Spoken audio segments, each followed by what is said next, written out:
please मुद्दा काय ते तुझ्या पापड आणि भजा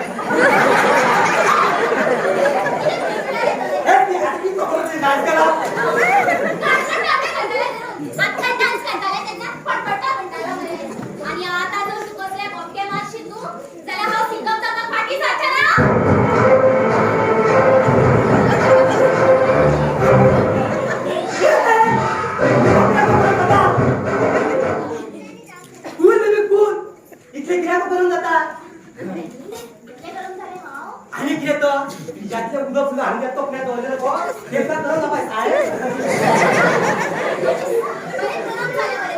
आणि किने या आम्याची दोन तोरा त्या पणसाचे दोन पडस अशा दोडून किने सांगता सांगपाच्या ते डायरेक्ट सांग बरे आता मग किने सांगून गो हे पार पडत आधी नाक